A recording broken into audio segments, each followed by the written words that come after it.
Listo. Entonces, hoy día vamos a tratar ya temas netamente de la parte neonatal. No creo que ya empezaron con el doctor Richard Muñoz el lunes también, hablando de la adaptación del recién nacido, qué sé yo. Ahora vamos a hablar un poco sobre lo que es la edad gestacional, la clasificación del recién nacido, y también vamos a tratar en la segunda parte lo que es el pequeño para la edad gestacional, eso es el retardo del crecimiento. Entonces, el propósito de la presentación va a ser saber evaluar la edad gestacional de nuestros bebés, realizar esta evaluación de la edad gestacional, clasificar al recién nacido y ver el PEC y el RCI. ¿Cuál es el objetivo de la clase?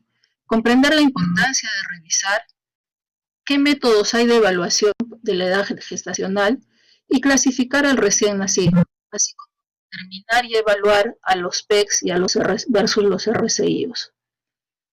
Si hablamos de la edad gestacional, es la forma que tenemos para evaluar, diremos, la madurez del recién nacido. Tiene como propósito anticiparnos a los riesgos que se puedan presentar, principalmente los riesgos médicos, prevenir las complicaciones que puedan tener estos bebés y distinguir capacidades de cada niño de acuerdo al desarrollo y a cómo alimentarse. Por ejemplo, un prematuro de menos de 34 semanas, lo más probable es que no se pueda alimentar por succión, porque no tiene succión y deglución coordinadas, que recién aparecen a partir de las 34 semanas. Entonces, de nada me valdría a mí indicarle que tome el pecho de mamá si no puede succionar, y no succionar podría, pero deglutir más, no, y la combinación de ambos menos, ¿no? Entonces, debemos saber qué edad gestacional tiene para también indicar la forma de cómo alimentar a nuestro bebé. ¿Qué es la edad gestacional? Es la determinación importante, diremos, en el recién nacido, que permite, junto con el peso, detectar presencia de factores de riesgo neonatales en nuestro bebé. Esto nos va a alertar entonces sobre problemas que pueda presentar el bebé. Como les iba diciendo, por decir de este mismo prematuro, ¿no? Puede presentar dificultad respiratoria, de repente problemas de intolerancia gástrica, etcétera, o también problemas infecciosos. Como ya ustedes han hecho ginecobstetricia, hay diferentes métodos o formas de evaluar esta edad gestacional. Hay métodos obstétricos, llámense la fecha de última regla, la ecografía, el estudio también del líquido amniótico mediante la relación lecitina-esfingomielina, etcétera, etcétera, por los cuales los obstetras se dan para evaluar esta edad gestacional. Una vez que ya nace nuestro bebé, tenemos que emplear lo que son los métodos ya pediátricos en sí, o sea, in situ, ¿no? Con nuestro bebé a la mano para ver qué tipo de madurez tiene. Si hablamos de los obstétricos, como decíamos, el principal, y los obstetras no me van a dejar mentir, ellos principalmente utilizan la fecha de última regla, ¿no? Dicen que es uno de los métodos más fidedignos que hay para evaluar esta edad gestacional. También puede ser una evaluación clínico-materna, ecografía fetal, altura uterina, etc.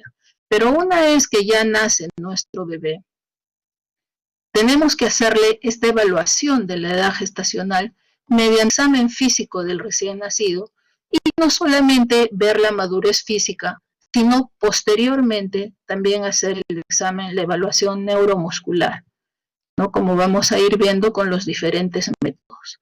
Son métodos basados entonces en somatometrías.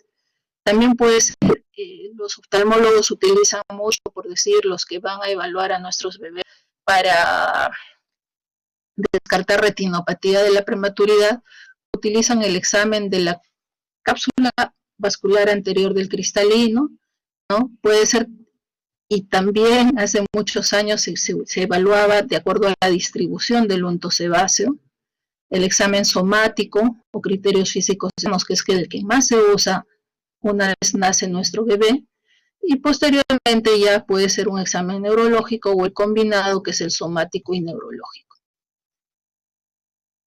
Por ejemplo, en base a la antropometría, se dice que la talla expresada en centímetros multiplicada por una constante de 0,8, nos da la edad gestacional en semanas. Por ejemplo, un bebé que con 50 centímetros de talla, vamos a poner, que es más o menos la talla promedio, 5 por 8, 40, tendría 40 semanas de edad gestacional.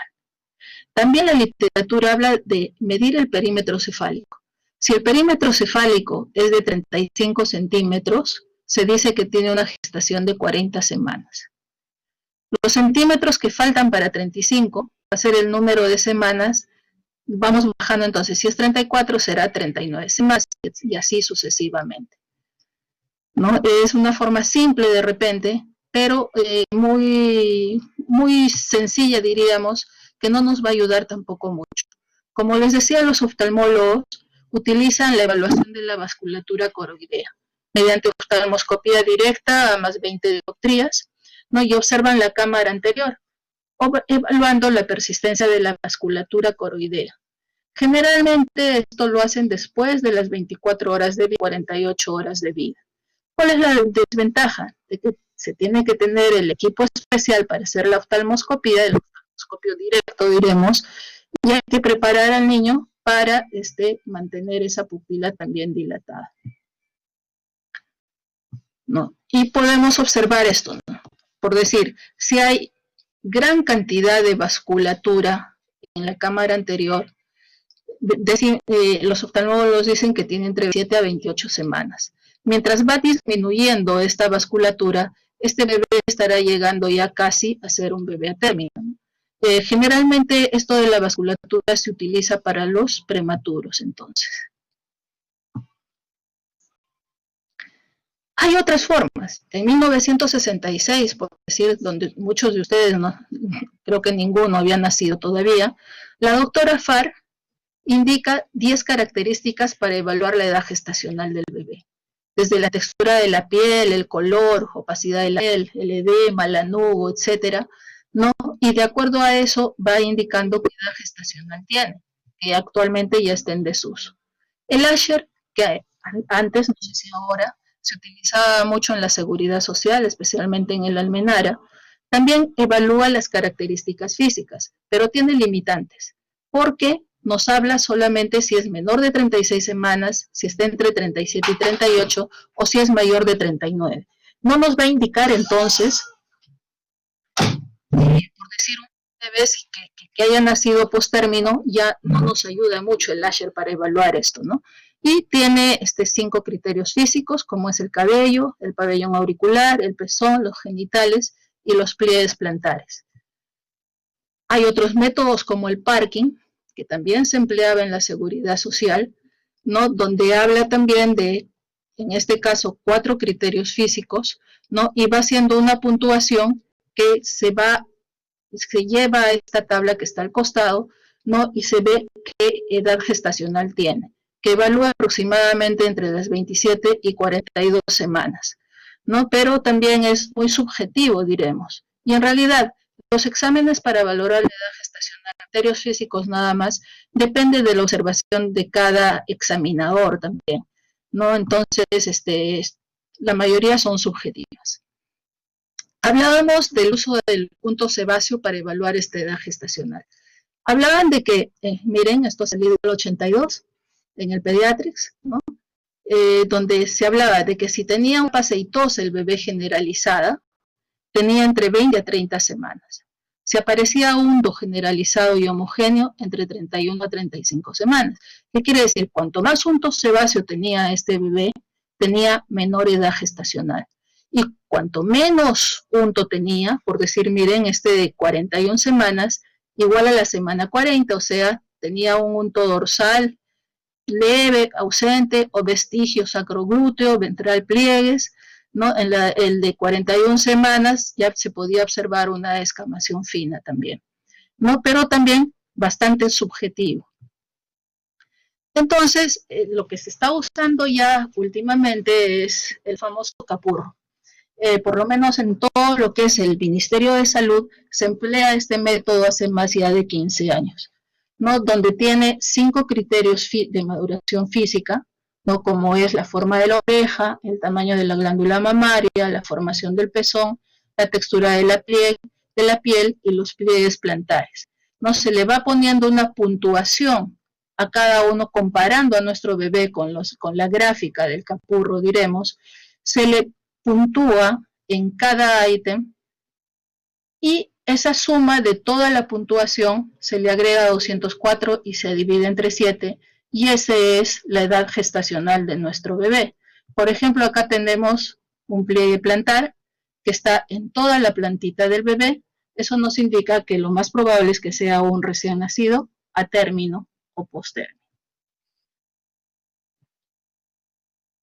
Una vez que nuestro bebé ya pasó sus periodos de adaptación, ¿no? Que son 3, no sé si ya los han hecho, ¿no? El de reactividad, el de calma, diremos, y posteriormente otra vez el de reactividad, que dura un promedio de 8 a 12 horas, se puede hacer ya la evaluación neurológica de este bebé. Para hacer la evaluación neurológica hay diferentes métodos. El principal, diremos, pero muy grande, muy amplio, diremos, es el Dubowitz, ¿no? El capurro A, así como hay un capurro B que solamente tiene maduración física, también hay un capurro A que es un método simplificado de este Dubowitz y que se puede realizar entre las 24 y 42 horas de nacido nuestro bebé. Pero vamos a ver la del Dubowitz primero. El Dubowitz, la doctora Dubowitz, en 1970, realiza este método e indica que deberían haber 10 características físicas y 11 características neurológicas, ¿no? Se dice que este método es muy adecuado para determinar la edad gestacional en semanas. Se relaciona bastante bien con la fecha de última regla que utilizan los ginecobstetras. No requiere ningún equipo especial más que la observación y el examen físico, ¿no? Y se puede aplicar desde las 132 horas de vida hasta el 5.º día de vida. Mentira, es desde las 12 horas de vida hasta el 5.º día de vida. Puede practicarse en neonatos con compromiso del sistema nervioso central. Por decir, un bebé que nace con algún grado de asfixia o depresión va a tener probablemente un tono muscular disminuido, tendencia a la somnolencia o irritabilidad, qué sé yo, y eso nos puede hacer confundir la edad gestacional de nuestro bebé. Si es un niño que es pequeño para la edad gestacional o es un desnutrido fetal, se puede subestimar las características físicas en este caso. Entonces, de repente darnos una edad gestacional menor, si teniendo una edad gestacional mayor ese bebé. Este es el método, como ustedes ven, son 10 características físicas, 11 neurológicas, y uno se demora en promedio entre 20 a 30 minutos. Si tenemos en nuestro hospital, por decir, tenemos un promedio de 20 a 30 partos por día, hacer 20 a 30 Dubowitz por día nos equivaldría a un montón de tiempo, ¿no? Que nos consumiría de repente un tiempo que podríamos utilizarlo en otras circunstancias. El capurro A, volvemos al capurro A que dijimos que es un método simplificado del Dubowitz, utiliza 4 características físicas y 2 características neuromusculares, ¿no? Es textura de la piel en la física, consistencia de orejas, glándula mamaria y pliegues plantares. Mientras que en las neuromusculares solamente coge 2 del Dubowitz, como es el signo de la bufanda o de la chalina y el sostén cefálico. Es más simple, diremos, acá está, ¿no? También tiene su sumatoria y de ahí sale la edad gestacional. Pero llegamos al que se utiliza después de las 12 horas de vida también, como les digo, tienen que pasar el periodo de adaptación, y en este caso el que utilizamos es el VALAR, y el VALAR modificado, que el VALAR inicial empezó en 1979, el modificado ya fue después de 1980 y tantos, ¿no? Que incluye 6 características físicas y 6 características neuromusculares. Se utiliza, ya les dije, después de las 12 horas de vida y valora prematuros inmaduros desde la semana 20. Entonces ya nos está ampliando más el rango de semanas que podemos evaluar a nuestro bebé. La Academia Americana de Pediatría es la que este método recomienda para evaluar la edad gestacional en nuestros bebés. Hay que asignarle un valor en cada criterio del examen y la suma total se llevará, o esa puntuación diremos, llevaremos a la tablita y veremos qué edad gestacional tiene nuestro bebé. Como les dije, evalúa la parte física y neurológica. Y se puede ver desde las 20 hasta las 44 semanas de gestación, este nuevo score de Ballard, ¿no? Que es este de acá. La madurez neuromuscular, que tiene los 6 criterios que dijimos, como es la postura, el signo de la ventana cuadrada o ángulo de la muñeca, que se llama, el regreso y retorno del brazo, el ángulo popliteo, el signo de la bufanda y la maniobra.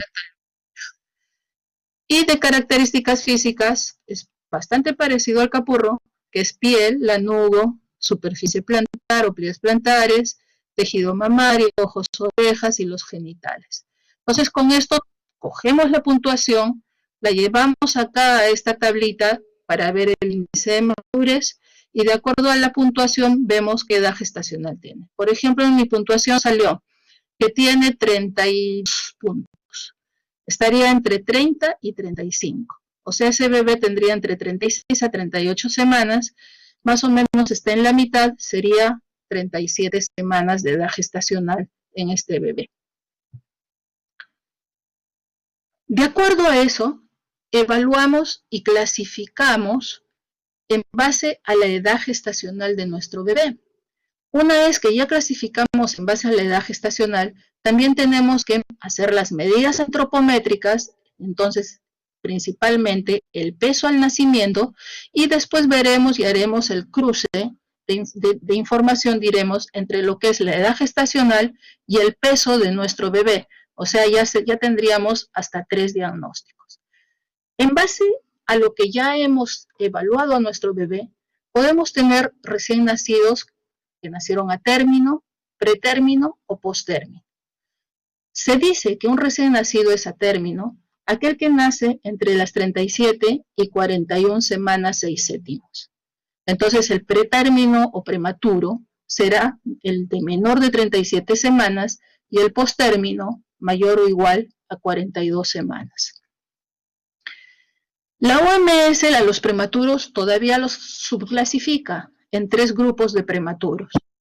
Prematuros extremos, que son los que nacen con menos de 28 semanas, muy prematuros, entre 28 a menos de 32 semanas, y prematuros moderados a tardíos, entre 32 a 37 semanas. ¿No? Entonces, con eso ya podemos decir si es un recién nacido a término, pretérmino o postérmino. Una vez que ya pesamos al bebé también, tenemos que hacer ese diagnóstico nutricional, o sea, hacer la relación del peso con la edad gestacional que tiene mi bebé. Para esto hay diferentes tablas. En 1967, Chenko, que fue una de las más conocidas, diremos, una de las tablas más conocidas, diremos, y que se utilizaron a nivel mundial mucho tiempo, ¿no? Hizo sus tablas o sus curvas de crecimiento intrauterino. Posteriormente ya hubieron unas en México con Jurado García, Ticona en el Perú, que hizo en el año 2000. Nosotros hicimos una en el hospital en el 2004. Y ahora las que más se están empleando son las Intergrowths, que son de la Universidad de Oxford, auspiciadas por Bill Gates, ¿no? que se han realizado entre el 2018 y el 2019 y que creo que son las más completas hasta ahora. Entonces, una vez que conocemos la edad gestacional de nuestro bebé, podemos clasificarlos tomando en cuenta su peso. Así vamos a tener que nuestro bebé puede ser un adecuado para la edad gestacional, pequeño para la edad gestacional o grande para la edad gestacional. Se dirá que es adecuado para la edad gestacional cuando el peso al nacer se encuentra entre el percentil 10 y 90 de la curva de crecimiento intrauterino que utilicemos. Pequeño para la edad gestacional será aquel peso que esté para esa edad gestacional por debajo del percentil 10. Y grande será cuando el peso para esa edad gestacional encuentre por encima del percentil 90 de las curvas de crecimiento intrauterino.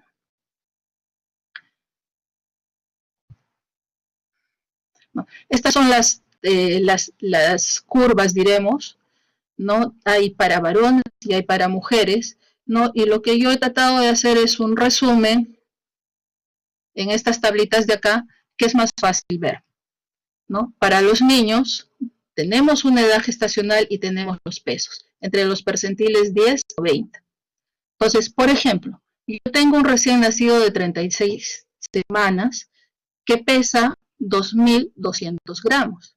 Yo voy a decir, 36 semanas, ¿entre cuánto y cuánto debe pesar mi niño para ser adecuado? Debe estar entre 280 y 3.250.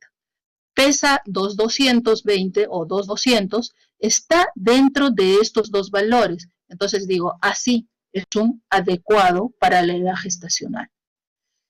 Si este mismo niño pesara menos de 280, voy a decir que es un pequeño para la edad gestacional. Y si pesa más de 3.250, diré que es un grande para la edad gestacional. Esto se aplica tanto para niños como también para niñas, ¿no? Igual tiene también su resumen o su modelo para eso.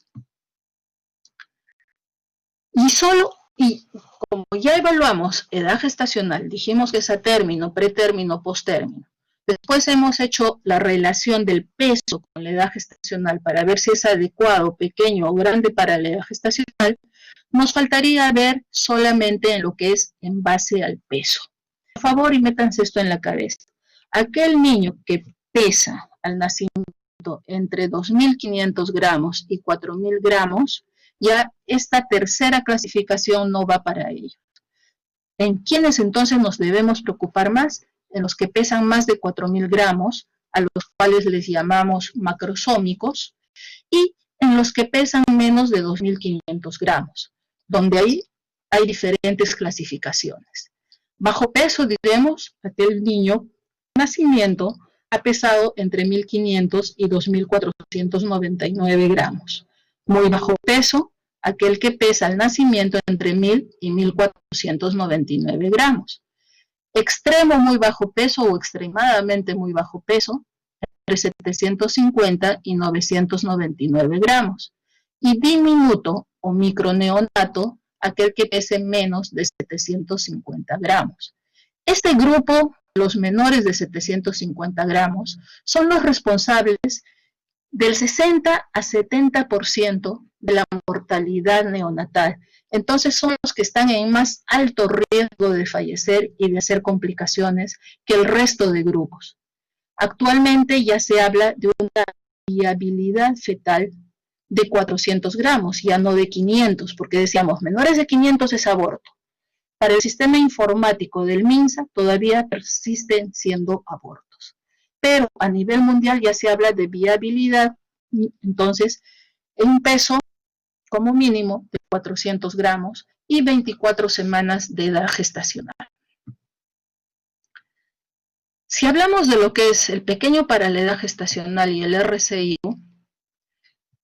definimos al pequeño para la edad gestacional como aquel neonato cuyo peso está por debajo de la población normal. O sea, eso no nos dice mayor cosa, ¿no? Pero ya hicimos en la clasificación. Entonces era todo neonato con un peso por debajo del percentil 10 para esa edad gestacional, o mayor de 2 desviaciones estándar debajo de la media. Pueden nacer pequeños, ya sean por causas patológicas como por no patológicas. El retraso del crecimiento intrauterino, sabemos, y ustedes que vienen de GIN, es una entidad de gran relevancia en salud pública, ya que hasta ahora todavía no podemos quitarnos de esto, ¿no? Y que trae múltiples morbilidades, diremos, en nuestros neonatos, y fundamentalmente en países como el nuestro, que es en vías en desarrollo. Y se habla de que un bajo peso al nacimiento puede llevar en la edad adulta inclusive a enfermedades cardiovasculares. Entonces, no solamente son complicaciones a corto plazo, sino también presentan estos niños complicaciones a largo plazo en la edad adulta. Se sabe que el crecimiento prenatal es, diremos, el periodo más dinámico de la vida, donde influyen factores genéticos, ambientales, endocrinos, placentarios, fetales, que llevan a una proliferación y maduración celular en estos fetos. Y el peso al nacer, principalmente durante el crecimiento fetal, está influenciado por el genotipo materno, que se lleva el 53%, el genotipo fetal 39%, y el sexo fetal, que es el mínimo, que es un 5%. ¿Cómo se define el RCIO? Antiguamente se hablaba así, estrictamente, de curvas, de tablas del crecimiento intrauterino, ¿no? Y eran súper estricto decir, el RCIO es aquel que está por debajo del percentil 10 en estas curvas de crecimiento. Pero posteriormente ya se habla y se define como una condición por la cual un feto no expresa su potencialidad genética de crecimiento. Entonces, ¿qué va a producirse? Una disminución de la velocidad de crecimiento durante el desarrollo fetal, evaluado al menos en 2 oportunidades. ¿Qué causas hay de RCIO? Todas las que ya ustedes conocen. Maternas, nutrición materna, la salud de la madre, edad, talla, historias obstétricas, uso de medicamentos, etc. Medio ambiente, como condiciones sociales, tóxicos, altura, contaminación. Se dice que estas madres de la sierra tienen mayor posibilidad de que sus bebés salgan RCIO que los de la costa, por decir, por la altura. ¿No? Causas placentarias como insuficiencias placentarias, ¿no? Infartos placentarios, causas fetales, anormalidades genéticas, malformaciones congénitas, ¿no? Malformaciones, problemas metabólicos, gestaciones múltiples, etc. Entonces, no hay que confundir. Sabemos y dijimos que el bajo peso al nacer es aquel bebé que nace con un peso menos de 2.500 gramos, que puede ser debido a una prematuridad o puede ser por un retardo del crecimiento intrauterino. Y no es lo mismo que decir pequeño para la edad gestacional, ya que el PEG es un marcador de retardo de crecimiento uterino. Es aquel feto que no alcanzó la biometría específica para su edad gestacional al nacer. Entonces, en el PEG tenemos que ver el peso para esa edad gestacional, ¿no? Muchas veces confundimos ese bajo peso con el PEG. Y a veces no nos va tan bien. Hay 2 tipos de RCIO, como saben. El tipo 1 o simétrico y el tipo 2 o asimétrico. El tipo 1 es el que se produce en el primer trimestre del embarazo, de la gestación, y tiene un crecimiento armónico, ¿no? Pero así como tiene ese crecimiento armónico, todos sus organismos también no crecen como debe ser. Entonces tienen alteraciones en el crecimiento celular de todos sus organismos. Y se atribuye a noxas precoces en el primer trimestre del embarazo. Mientras que el RCIO tipo 2, que se presenta a finales del segundo trimestre y tercer trimestre del embarazo, es asimétrico, disarmónico, hipotrófico, y es producto de una noxa tardía. En este cuadro vamos a ver las diferencias. El simétrico tiene causas, se presenta en un 30%, causas intrínsecas y extrínsecas. Intrínsecas que pueden ser problemas genéticos, extrínsecas, infecciones, generalmente intrauterinas. El asimétrico, que se presenta en un 60%, tiene más causas extrínsecas. Intrínsecas ya no hay por acá. Y principalmente son por problemas de insuficiencia placentaria o patologías maternas, ¿no? El comienzo simétrico es precoz, mientras que en el asimétrico ya es tardío. ¿Qué órganos afectados hay? En el simétrico, todos los órganos están afectados. En el asimétrico, unos se pueden afectar más que otros, principalmente el cerebro, por decir, se afecta 6 veces más que el hígado. Crecimiento placentario es normal en el simétrico, mientras que en el asimétrico está disminuido. Anomalías fetales se encuentran frecuentemente en el tipo simétrico, mientras que son infrecuentes en el asimétrico. Y el índice ponderal, ¿no?, es normal en el simétrico, mientras que en el asimétrico es bajo. ¿Qué consecuencias trae este RCIU a corto plazo en los bebés? ¿No? Muchos de estos niños nacen con asfixias perinatales, ¿no? Hay hipoxia por esa insuficiencia placentaria que se produce en la madre, lo que va a llevar al bebé a hacer grados de asfixia, también hipotermia. Y muchas veces esta asfixia lo que lleva es a que el bebé haga expulsión de meconio y pueda llevar a ser un síndrome de aspiración del líquido amniótico meconial. También puede haber problemas neurológicos, polifitemias, problemas metabólicos como hipocalcemias, hipoglicemias, acidosis, etc. A largo plazo, hablamos un poco ya en antes, pero en la edad puede haber alteraciones metabólicas como diabetes, hipertensión, obesidad, alteraciones en el crecimiento, enfermedades renales y problemas en el neurodesarrollo en estos niños. La incidencia del RCIU se habla que en países desarrollados es menor, se habla entre 3 y un 6%, mientras que en los países subdesarrollados o en desarrollo como es el nuestro, puede llegar no solamente al 10%, sino de 10 hasta el 24% de incidencia del RCIU. En el Perú estamos aproximadamente en un 10%. 20% de los RCIUs nacen muertos. La mortalidad perinatal entonces es 4 a 8 veces más en los RCIUs que en los bebés que no han tenido RCIU. La mitad son graves y tienen morbilidades a largo plazo. Hablábamos del índice ponderal. El índice ponderal de Roederer se utiliza en los neonatos en los cuales se sospecha este retardo del crecimiento intrauterino, para ver si es simétrico o asimétrico. Hay dos formas de ver esto. Antes de hablar del índice ponderal, yo les diría, veamos si es realmente un PEG. ¿Cómo evaluamos el PEG?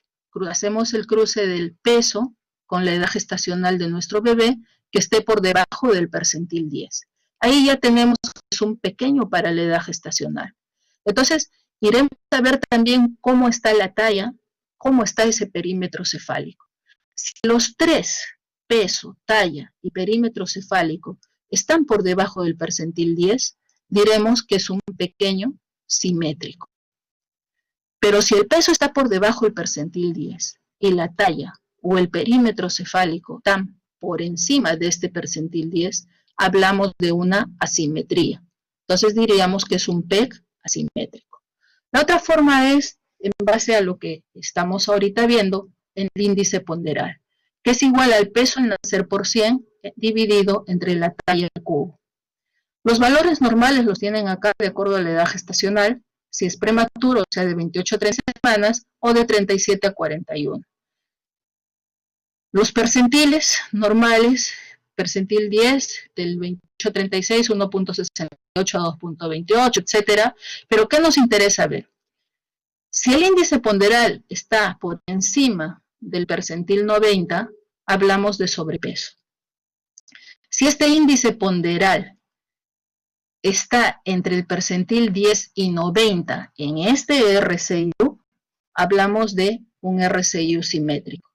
Y si este índice ponderal es menor del percentil 10, hablamos de un RCIU asimétrico.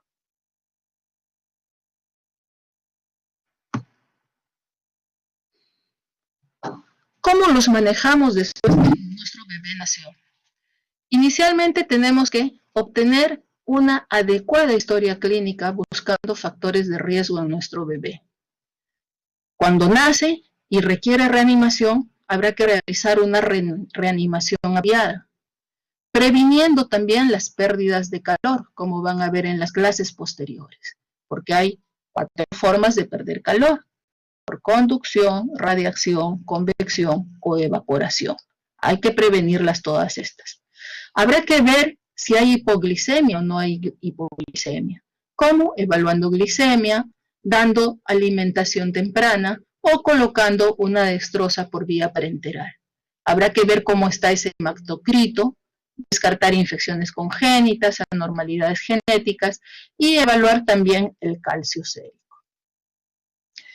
¿Cuándo hospitalizo a un RCIO?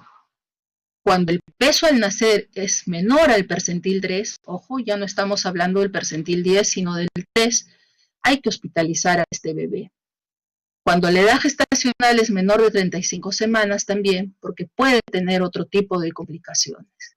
Cuando el bebé nace deprimido, o sea, un Apgar menor de a los 5 minutos, también tenemos que hospitalizarlo, observarlo y tratarlo. Cuando mi bebé presenta signos de dificultad respiratoria o tiene signos de malformaciones congénitas, también en cualquiera de esos casos habrá que hospitalizar a nuestro bebé. El pronóstico entonces va a depender de la causa del RCIU y de la evolución neonatal. El simétrico obviamente tiene pobre pronóstico porque ha tenido daños granos. El asimétrico tiene un mejor pronóstico, ¿no? Y habrá un muy mal pronóstico si la falla en el crecimiento cerebral se ha iniciado en menores de 26 semanas. Hay estudios que hablan de que un 25 a 50% de estos RCIUs tienen probabilidad de hacer problemas en el neurodesarrollo.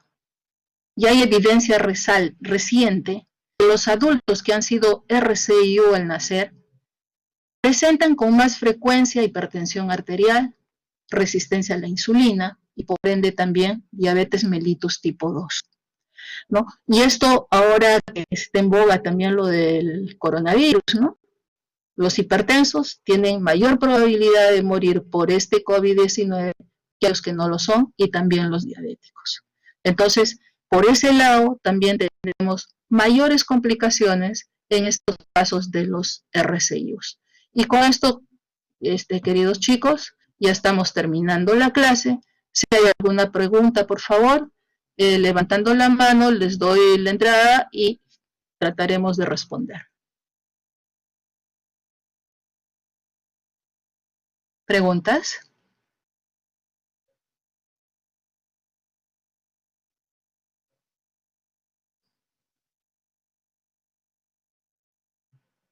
¿No hay preguntas?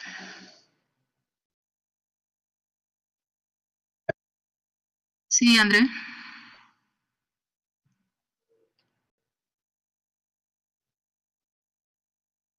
No te escucho. Prende tu micro y...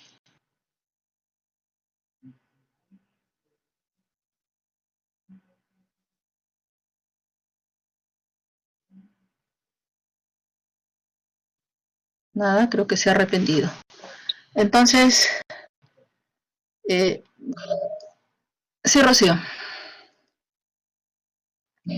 Buenas tardes. Mi pregunta es con respecto a la clasificación de RCIU, el simétrico, usted nos mencionó que es simétrico y asimétrico.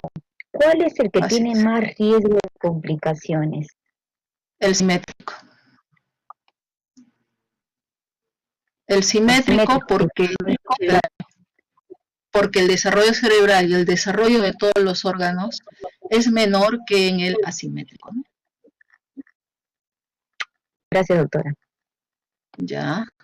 Rocío. Por ahí Andrea decía, en el chat me parece, vamos a ver. Doctora, ¿puede repetir lo del perímetro cefálico y la talla respecto al simétrico y asimétrico? Bien fácil. Les voy a poner mejor la pizarra. Dijimos que todo PEC se ve, ¿no? Todo PEC era aquel cuyo peso para la edad gestacional que tenía estaba por debajo del percentil 10. Esto de acá ya nos da el diagnóstico de que es un pequeño para la edad gestacional. Decimos que es simétrico cuando el peso, la talla del perímetro cefálico están por debajo del percentil 10. O sea, los tres están por debajo del percentil 10. Y decimos que es asimétrico cuando el peso está por debajo del percentil 10. Pero la talla o el perímetro cefálico pueden estar por encima del percentil 10.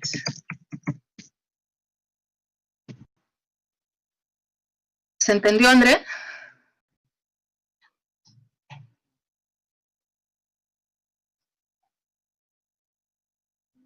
Bueno, no me responde, pero creo que ahí está más entendible, ¿no? ¿Rocío? Sí, doctora, dice André. Listo, Felipe también. ¿Rocío?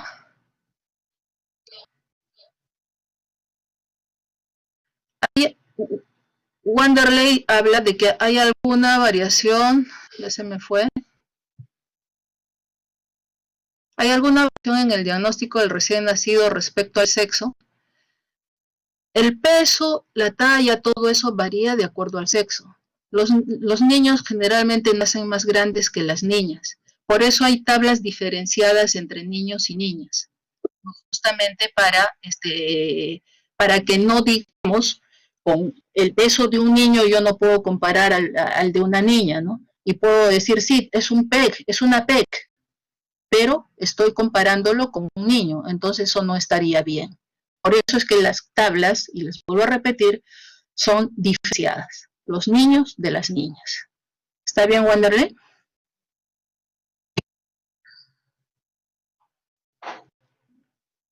William dice, en el asimétrico, el peso mayor de 10, no. Cuando nosotros hablamos de pequeño para la edad gestacional, estamos hablando de esta relación peso con edad gestacional. Entonces, necesariamente para hablar de pequeño para la edad gestacional, tenemos que tener que el peso para esa edad gestacional es menor del percentil 10.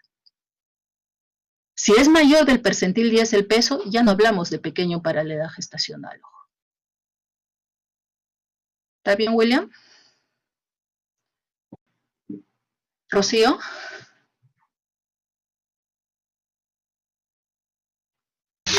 Doctora, disculpe. Sí, en el caso del índice ponderal solo va a aplicar para aquellos que están debajo del percentil 10, ¿no? así es. Ya, y luego, o sea, una vez realizado estos niños menos del percentil 10, de ahí se va a determinar si son RSU o son No. ¿Cómo Hablamos, sí. Hablamos de RCIU cuando el peso para esa edad gestacional está por debajo del percentil 10. Entonces, en ese caso, recién hacemos lo que es el índice ponderal. ¿Y para qué? Para determinar si es simétrico o asimétrico. El índice ponderal me ayuda a ¿qué? A ver si es simétrico o si es asimétrico este PEC. Perdón, tiene razón William cuando dice que el peso lo he puesto mal, acá es menor, ¿ya? Menor de 10. Yo he sido la que he escrito mal, discúlpame. Leila también tiene razón, pero ya lo estamos corrigiendo. Tienen razón, ha sido una falla mía ahorita. ¿Alguna pregunta más?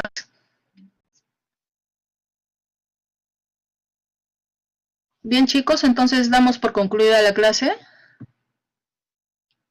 No tienen ahí mi correo, si necesitan hacer alguna pregunta, no duden en hacerlo, no hay ningún problema.